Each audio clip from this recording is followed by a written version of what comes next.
Friends, चलिए एक और क्वेश्चन स्टार्ट करते हैं। एक्चुअली में ये भी इलेक्ट्रोस्टैटिक से रिलेटेड है।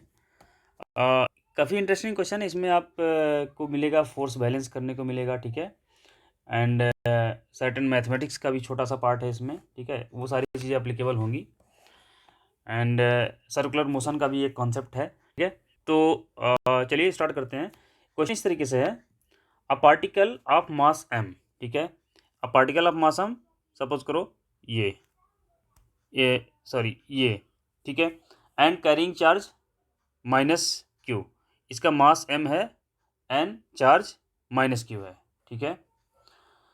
That is actually moving around charge plus Q, sorry इसको प्लस क्यू रख दिए या माइनस क्यू कर दिए, ठीक है, माइनस क्यू। तो माइनस क्यू जो चार्ज है that is mass m, that is moving around plus Q, ये पाथ है, ठीक है। ये आपका पाथ हो गया, ये सर्कुलर पाथ है, इस पर माइनस क्यू मूव कर रहा है around plus Q, fine, okay.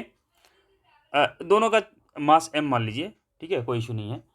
So what they are saying, along a circular path of radius r, इसका रेडियस r है, ठीक है। यहाँ से यहाँ तक का रेडियस जो है r है, सेंटर, ठीक है। जो भी ये सर्कल बन रहा है जिसके अराउंड ये मूव कर रहा है, ये रेडियस r है, ओके। यहाँ पे प्लस क्यू, यहाँ पे माइनस क्यू, ये मूव कर रहा है इसके सराउंडिंग में, इसका मास m है, फाइन, ओके।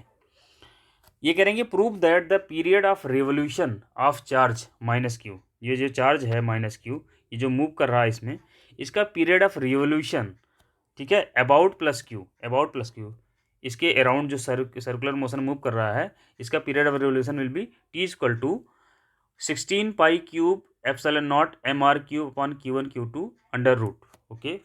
बेसिकली इसको आप ऐसे मान लीजिए Q1 and Q2, fine, okay. Now okay, so इसको कैसे सॉल्व करेंगे, देखिए इसमें बस एक ही चीज़ है कि आपको निकालना है कि कितने टाइम में ये एक सर्कुलर मोशन कंप्लीट करेगा, ओके। यही पीरियड ऑफ रेवोल्यूशन है, मतलब ये स्टार्ट यहाँ से करता है, फिर ये वापस यहाँ पे कितने टाइम बाद आ जाता है, ठीक है। इसके लिए आपको ये पता होना चाहिए कि ये कितना डिस्टेंस है, ओके, ये कितना डिस्टेंस है। तो ये आपको पता है कितना है 2πr, क्यों, क्योंकि आपको पता है सेंटर से डिस्टेंस r है। Now when you know 2πr is the distance, आपको अगर वेलोसिटी पता हो ये, ठीक है, तो ये मान लो v वेलोसिटी है, तो ये क्या हो जाएगा आपका t, क्या हो जाएगा टाइम, मतलब इस 2πr को कवर करने में, ठीक है, इस 2πr को कवर करने में अगर v वेलोसिटी है तो 2πr अपॉन v यही टाइम लगेगा, ठीक है, ओके, फाइन। तो t equal to 2πr upon v, अब आपको वेलोसिटी निकालना है, ठीक है। क्यों, क्योंकि कोई भी चीज़ सर्कुलर मोशन में अगर है, ठीक है, सर्कुलर मोशन में है, तो इसकी वेलोसिटी अगर सपोज करो v है, ठीक है, तो ये जो v वेलोसिटी है गाइस, इसकी वजह से एक फोर्स लगेगा बाहर की तरफ, ठीक है। जब कोई भी चीज़ आप देखते होंगे ना, आप एक झूला होता है जैसे सर्कुलर मोशन करता है, इस पर आप अगर बैठ जाइए, ठीक है, तो आपको लगता है कि बाहर की तरफ ये फेंक रहा है, ठीक है। तो ये फोर्स जो होता है ना, इसको बोलते हैं mv² अपॉन r, r ये रेडियस हो गया यहाँ से, ठीक है, v वेलोसिटी हो गया, एंड m हो गया मास, जो जो चीज़ यहाँ पे रोटेट कर रहा है, घूम रहा है इस पर, ठीक है। तो हमने बताया कि ये चार्ज का मास m है, ठीक है। तो mv² अपॉन r फोर्स लग रहा है बाहर की तरफ, लेकिन ये बाहर की तरफ नहीं जाएगा, ये इसी रेडियस पे ही, इसी पर्टिकुलर सर्कल पे घूमता रहेगा।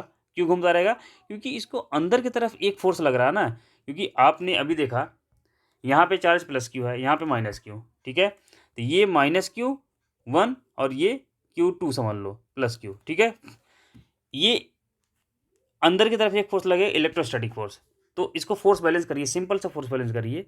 ये देखिए अंदर की तरफ फोर्स लग रहा है F, इलेक्ट्रोस्टैटिक, ठीक है, Fe, और बाहर की तरफ फोर्स लग रहा है जिसे आप बोल देंगे mv² अपॉन r, ठीक है, ये सेंट्रीपिटल फोर्स, ठीक है। नाउ ये फोर्स को बैलेंस करिए, क्योंकि ये दोनों फोर्स बैलेंस रहेंगे अगर इसको सर्कल में ही घूमना है इसमें, ठीक है। इसमें घूमने के लिए क्या करना है, इसको डेविएट नहीं होना है, ये ऐसे नहीं होगा, ऐसे नहीं होगा, ठीक है। ये इसी सर्कल पे घूमेगा, इसी सर्कल तभी घूमेगा जब ये दोनों फोर्स बैलेंस्ड रहें, तो कहने का मतलब ये हो गया कि f e is equal to m v square upon r, ये होना चाहिए। फाइन। और आपको पता है इलेक्ट्रिक फोर्स, ये इलेक्ट्रोस्टैटिक फोर्स क्या है, तो पता ही है 1/4 pi epsilon naught Q1 Q2 upon r square, that is equal to m v square upon r. Fine. Okay. अब आपको कुछ नहीं करना है, आपको यहाँ से v की वैल्यू निकालना है। ठीक है, तो v क्या हो जाएगा आपका, v हो जाएगा, देखो यहाँ से एक r कट जाएगा। ठीक है, तो बेसिकली हो जाएगा Q1 Q2 upon m 4 pi epsilon not, ठीक है, इंटू r रूट में। ठीक है, यही v की वैल्यू आपको क्या करना है, यहाँ पे जो t इक्वल टू आपने लिखा है ना, ये वाला t equal to 2 pi r upon v, t equal to 2 pi r upon v, यहाँ पे v में रख दीजिए। ठीक है, फाइन, रख दीजिए 2 पाई r अपॉन v, क्या हो जाएगा, under root Q1 Q2 upon m 4 pi epsilon naught r। Okay, fine. अभी ये सारी चीज़ को अगर अंदर लाएंगे आप, ठीक है, बेसिकली इसको सबसे पहले तो आप थोड़ा सिंप्लीफाई कर लीजिए। ये हो जाएगा ऊपर अंडर रूट में 4 pi epsilon naught m r upon Q1 Q2। Fine.